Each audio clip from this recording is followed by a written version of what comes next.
আসসালামু আলাইকুম। আমি তানিয়া রহমান লিমু। সবাইকে হোমিও অনুশীলনের পক্ষ থেকে স্বাগতম জানাচ্ছি। আজকে আমি সকলের জন্য একটি গাইনোকোলজি থেকে ওভুলেশন সম্পর্কে আমি কিছু টপিক আলোচনা করব, তাও ডেফিনিশনটা। ওভুলেশন কি? ওভুলেশন এমন একটি প্রক্রিয়া যার মধ্যে একটি পরিপক্ক গ্রাফিয়ন ফলিকুলার ফেটে ওভারি থেকে একটি মাধ্যমিক ওসাইটিক প্রকাশিত হয় এবং ধারণার জন্য এটা উপলব্ধি করা হয়।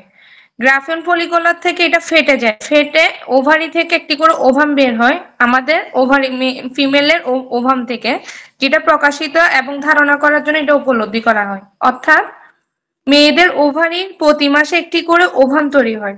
মেয়েদের মেনস্ট্রুয়েশন যখন শুরু হয় তখন থেকে একটি করে ওভাম তৈরি হয়, যেটা এই ওভামটা নিষিক্ত হওয়ার জন্য ফ্যালোপিয়ান টিউবে 12 থেকে 24 আওয়ার্স অপেক্ষা করে। ওভামটা রেডি হওয়ার জন্য ফ্যালোপিয়ান টিউবে 12 থেকে 24 ঘন্টা অপেক্ষা করে ওভামে, এবং এর মধ্যে অ্যাসপাম এসে ওভামকে নিষিক্ত করে তুলে। তাহলে যদি অ্যাসপাম নিষিক্ত হয় ওই ক্ষেত্রে ওভামটা নষ্ট হয়ে যাবে না।